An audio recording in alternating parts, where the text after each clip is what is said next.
युग के आदि में सम्राट भरत चक्रवर्ती के दरबार में एक साथ क्रम से 3 समाचार ज्ञात हुए। पहला समाचार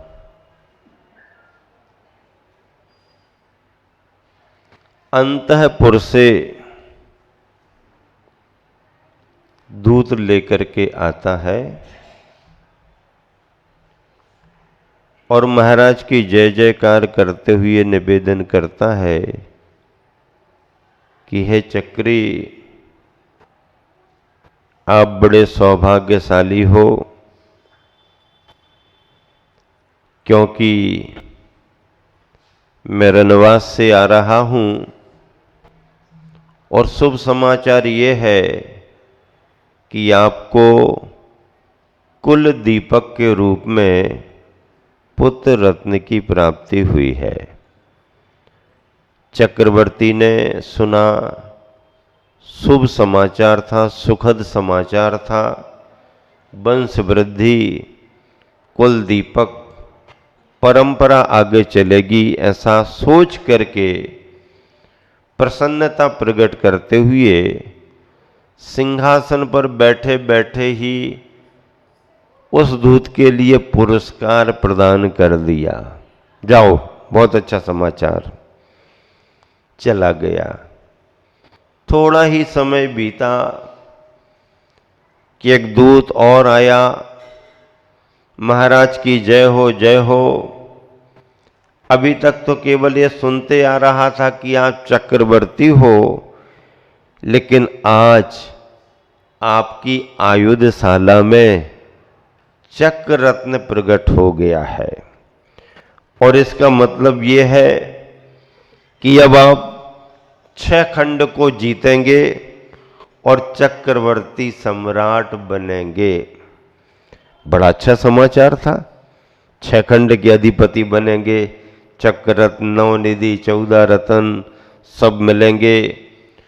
उस दूत को भी, क्योंकि समाचार शुभ था, सुखद था, वैभव को बढ़ाने वाला था, चक्रवर्ती ने प्रसन्नता प्रकट की, पर सिंहासन पर बैठे ही बैठे पुरस्कार दे दिया और कुछ ज्यादा महत्व नहीं दिया। पुनः थोड़ी देर बाद तीसरा दूत आया और उसने बड़ी प्रसन्नता के साथ जय जयकार करते हुए कहा कि हे चक्री, तुम बड़े भाग्यशाली हो। क्या समाचार लेकर के आए हो दूत, जल्दी बताओ। बताता हूं स्वामी, बताता हूं। तुम्हारे पिता श्री मुनिराज आदिनाथ जो वर्षों से तपस्या कर रहे थे, वर्षों से तपस्या कर रहे थे, अभी अभी मैं वहीं से आ रहा हूं और मुनिराज आदिनाथ को केवल ज्ञान की प्राप्ति हो चुकी है। समो शरण की रचना हो चुकी है और मुझे अपार प्रसन्नता हुई। वही समाचार देने के लिए मैं आपके पास आया हूं। अब की बार चक्रवर्ती अंदर से हिल गया, प्रसन्नता हिलोरें लेने लगी। क्या समाचार दिया आपने? मुनिराज आदिनाथ, तीर्थंकर आदिनाथ को केवल ज्ञान प्राप्त हो चुका है। हां महाराज, केवल ज्ञान प्राप्त हो चुका। ओह, अब चक्रवर्ती से रहा नहीं गया। चक्रवर्ती को इतनी प्रसन्नता हुई कि सिंहासन से उठ करके 7 कदम आगे बढ़ता है। अभी तक सिंहासन से नहीं उठा था, अभी तक चक्रवर्ती ही बना रहा। अब सिंहासन से उठ करके धर्मात्मा श्रावक बनकर के 7 कदम उस दिशा में आगे बढ़ता है जिस दिशा में समोसरण लगा और परोक्ष साष्टांग नमस्कार करता है केवल ज्ञानी सर्वज्ञ आदिनाथ भगवान के लिए इस चक्री भरत का नमस्कार हो निवेदन करता है। पुनः आकर के सिंहासन पर बैठता है और चक्रवर्ती को, उस दूत के लिए वो चक्रवर्ती अपने गले का हार उतार करके भेंट स्वरूप दे देता है। दूत चला जाता है। अब चक्रवर्ती तीनों समाचारों पर विचार करता है, मुझे क्या करना चाहिए, सबसे पहले क्या करना चाहिए, करूंगा तो तीनों काम, लेकिन सबसे पहले क्या करना चाहिए। तो पहले समाचार पर विचार करता है, रनिवास में पुत्र रत्न की प्राप्ति हुई है, तो क्या करें, वहां जाएं क्या, वहां जाकर के समाचार लें क्या, देखें क्या। नहीं, समाचार शुभ है, सुखद है, लेकिन पहली बार का ही समाचार थोड़ी है। ऐसे समाचार पुत्र रत्न प्राप्ति के तो इस जीव ने अनेक भवों में अनेकों बार लिए होंगे। शुभ तो है, लेकिन संसार का ही तो कारण है, संसार का ही तो फल है, और ये तो संसारी प्राणी को मिलते ही रहते हैं।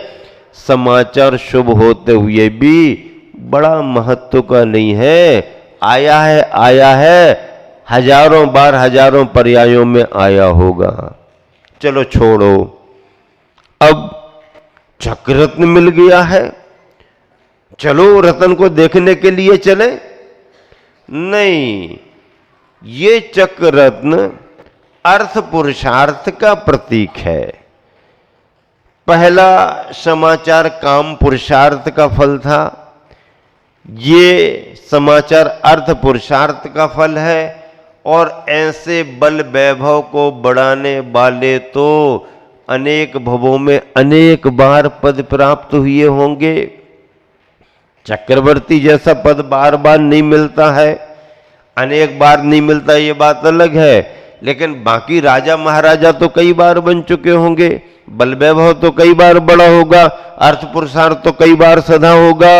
लेकिन इस बार जो समाचार मिला है चक्र रत्न की प्राप्ति के रूप में, आयुधशाला में प्रकट हुआ है, 6 खंड को जीतेंगे, खुशी का तो है समाचार, लेकिन यह भी अर्थ पुरुषार्थ संसार का ही प्रतीक है। चलो इसे भी गौन करो, खुशियां मना ली, इतना ही बहुत है। अब क्या करें, तुरंत में क्या करना चाहिए। जो अभी अभी तीसरे दूत के द्वारा समाचार मिला है कि आदिनाथ मुनिराज के लिए केवल ज्ञान की प्राप्ति हो चुकी है, तो ये केवल ज्ञान तो भव्य जीव को पहली बार ही प्राप्त हुआ है, इसके पहले कभी नहीं। और केवल ज्ञान ये दर्शाता है कि अब संसार का अंत इसी भाव से हो जाएगा, अगला भाव धारण नहीं करना पड़ेगा, अब केवल निर्वाण पद ही मिलेगा। ऐसा अद्भुत केवल ज्ञान का समाचार, यह धर्म पुरुषार्थ का फल है। किस पुरुषार्थ का फल है? धर्म पुरुषार्थ का फल है। इसीलिए चक्रवर्ती सभी को आदेश देता है कि प्रभु आदिनाथ भगवान को केवल ज्ञान हो गया है, समूह शरण लग गया है, बाकी समाचारों पर बाद में ध्यान दिया जाएगा। मुख्य समाचार आज का क्या है? अगले एपिसोड में नहीं, इसी एपिसोड का मुख्य समाचार क्या है? सारी न्यूज सुनने के बाद में अंत में विविध भारती सीलोन मुख्य समाचार पुनः एक बार सुनिएगा। मुख्य समाचार क्या है? चक्रवर्ती कहता है बाकी सारी बातें गौण है, कोई मायना नहीं रखती है। आज का मुख्य समाचार ये है कि सभी लोग ठाट वाट से तैयारी करके पूजन की सामग्रियां लेकर के चलो। कहां चलो? वहां चलो जहां भगवान आदिनाथ विराजमान है। महिमा चक्रवर्ती के महल की नहीं है, महिमा चक्रवर्ती के वैभव की नहीं है, महिमा तुम्हारी प्रजा की नहीं है। महिमा किसकी है? तुम्हारे कुलदीपक की महिमा केवल मोहल्ले में रहेगी, थोड़े से समाचारों में रहेगी। तुम्हारे चक्ररत्न की महिमा भी 6 खंड जीतने तक रहेगी और बाद में आकर के आयुधशाला में रखा रहेगा, किसी को कोई जरूरत नहीं है। लेकिन न पुत्र रत्न की महिमा जानो और न चक्ररत्न की जानो, केवल ज्ञान के रत्न की महिमा को पहचानो। चक्रवर्ती ये समाचार दे देता था, जब केवल ज्ञान प्राप्त करना ही तो इतने दूर क्यों प्राप्त किया, हमारे पास ही आकर के कर लेते। नहीं, केवल ज्ञान कहां होगा उन मुनिराज को भी पता नहीं। और जहां पर केवल ज्ञान हुआ, जहां पर समूह शरण लगा, वो कितने भी दूर क्यों ना हो, धर्मात्मा अपने महलों से निकल निकल करके वहां जाएंगे, क्योंकि जहां प्रभु विराजमान होते हैं वहां धर्मात्मा उत्साह से जाता है। पहले के बग्घियों में, रथों में बैठ करके जाते थे, अब बग्घियां और रथ नहीं रहे, अब 4 व्हीलर गाड़ियां आ गई है। ये भी तुम्हारे पंचम काल के रथ है, रथ विमान है, विमान। बंधुओं, कार कहीं भी चली जाएगी, नमो कार तो भगवान के चरणों में ही मिलेगा। और नए सिरे से अगर तुम भगवान विराजमान कर रहे हो तो बढ़िया प्लाट देखो, खूब बड़ी जगह देखो, नया वास्तु बनाओ, नया काम करो। लेकिन जब तुम्हारे को 2 पैसे नहीं थे और जब तुम्हें नमोकार आता नहीं था, तुम्हारे पूर्वज कौन कौन से प्रदेश से गरीबी में अपना स्थान छोड़ छोड़ करके दूसरे प्रदेश में आए, मेहनत की, पसीना बहाया, कभी भूखे रहे, कभी फुटपाथ पर सोए, कभी यहां नौकरी, कभी वहां धंधा, छोटी सी पूंजी इकट्ठी करके धंधा करते करते उन्होंने परिश्रम की गाड़ी कमाई से, फिर हम जैनी हैं, धर्मात्मा हैं, बिना भगवान के दर्शन के भोजन कैसे करेंगे? सैकड़ों बरस पहले उन्होंने मंदिर की स्थापना की है, तुमने स्थापना नहीं की। तुमने स्थापना की होती तो तुम कुछ भी विचार कर लेते, लेकिन तुम्हारे पूर्वजों ने पसीना बहा करके, और उस समय जब साधन नहीं होते थे, कोई संरक्षण नहीं मिलता था, उतनी बड़ी समाज नहीं थी, यत्र तत्र सर्वत्र से नगरों से, प्रदेशों से आए और उन्होंने उस अभावग्रस्त जीवन में अपना जैनी का धर्म निभाते हुए पैसा कमाएंगे, पेट भरेंगे, लेकिन बिना भगवान के दर्शन किए नहीं करेंगे। बिना भगवान के दर्शन करेंगे भोजन तो हमारा धर्म चला जाएगा, हमारा धर्म चला जाएगा तो हमारा धन भी चला जाएगा। इस मान्यता से, इस निष्ठा से उन्होंने इन मंदिरों की स्थापना की है। भैया, अरबपति खरबपति बन जाओ तो बन जाओ, लेकिन अपनी पुरानी और अपने बुजुर्गों की पीढ़ी और उस समय की परेशानी को कभी भूलना नहीं। 1 करोड़पति, अरबपति खरबपति मालिक होने के बाद भी वह अपनी पेटी संदूकी में वो पुराने पूर्वजों के, वो समय के उनके साधन और उस समय की उनकी परेशानियां, कपड़े आदि रख करके हमेशा याद करता था। कोठी बंगले बन गए तो बन गए, लेकिन हमारे पूर्वजों ने किस अवस्था से उठ करके कोठी बंगले बनाए, उसको याद रखना। अहंकार नहीं आता है और हम अपने जीवन की जड़ों से जुड़े रहते हैं।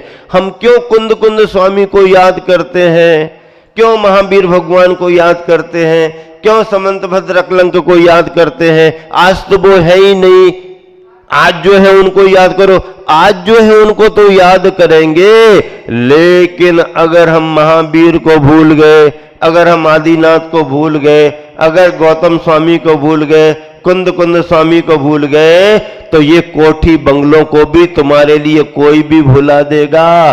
कोठी बंगले से तुम्हारा इतिहास नहीं बना। जैनियों का इतिहास उनके मंदिरों से बना है, उनकी मूर्तियों से बना है। आज गोमटेश्वर बाहुबली खड़े हुए हैं, हम गर्व के साथ कहते हैं कि हजारों बरस पुरानी परंपरा हमारी है और चामुंड राय ने इस प्रतिमा को बनवाया था। आज कुंडलपुर के बड़े बाबा विराजमान हैं, हम गर्व के साथ कहते हैं कि 1500 बरस पुरानी प्रतिमा है और इस प्रतिमा को समय समय पर सबने संरक्षण दिया। महाराजा छत्रसाल ने इस कुंडलपुर के क्षेत्र को, बड़ी प्रतिमा को संरक्षण दिया, छत्र लगाया और वर्धमान सागर पर घाट बनवाया और उस जंगल में कोई भी व्यक्ति शिकार नहीं करेगा, ऐसा शिलालेख लिखवाया। मंदिर मूर्तियां हमारी पहचान है, इनसे हमारा इतिहास जुड़ा हुआ है। तुम्हारी नई कॉलोनी से तुम्हारा इतिहास नहीं है, तुम्हारे नए मंदिर से तुम्हारा इतिहास नहीं है। तुम्हारा इतिहास अगर रायपुर की दिगंबर जैन समाज का इतिहास कोई बनेगा पुराने काल का, तो मालवी रोड के इस मंदिर से बनेगा। अगर ये मंदिर नहीं हो तो तुम कोई 50 साल के, कोई 25 साल के, कोई 40 साल के नया पैसा कमाया, नया बंगला बनवाया। तुम्हारे जैसे बंगले बनाने वाले तो ढेर सारे लोग हैं, तुम्हें कौन पूछ रहा। लेकिन अगर छत्तीसगढ़ में चर्चा होगी और कैपिटल पैलेस राजधानी रायपुर में चर्चा होगी और दिगंबर जैनियों की चर्चा होगी, तो उस समय मालवी रोड के इस आदिनाथ मंदिर को याद किया जाएगा। इसीलिए इस विरासत को भूलना नहीं है, इस विरासत को संभाल करके रखना है। और इस विरासत को संभालने में जो समस्याएं हैं वो आप भी समझ रहे हो और हम जैसे मुनिवर भी आपको बताते हैं कि भैया तुम कॉलोनी कॉलोनी में चले जाओगे तो इस मंदिर को क्षेत्र बना करके केवल इतिहास का विषय बना दोगे, यहां पर चहल पहल कैसे होगी। और अगर तुम नहीं आओगे तो मंदिर में मूर्तियां बैठी रहेंगी और तुम बंगले में हवाखोरी करते रहोगे। महाराज जी के कहने का अभिप्राय आप समझे कि नहीं समझे। तुम पैसा वाले हो रहे हो, गाड़ी कार वाले हो रहे हो, यहां कंजस्टेड है, अपना मकान दूसरे को दे दिया, बाहर जाकर के बंगला बनवा लिया। आप तो आ गए, आपके बच्चे कहां पर आ रहे हैं, फिर बच्चे नहीं आएंगे तो उनके बच्चे कहां से आएंगे। तो कहीं ऐसा ना हो जाए कि तुम यहां क्षेत्र बना करके छोड़ दो और तुम अपने कॉलोनी धर्म प्रभाव न करते रहो। नहीं, कॉलोनी में भले मजबूरी में चले गए, लेकिन अपने मंदिर की जड़ को छोड़ना नहीं। अगर भगवान ने तुम्हें पुण्य से कार दी है तो कार केवल बाहर घूमने के लिए नहीं, कार को नमो कार वाले बाबा के पास लाने के लिए।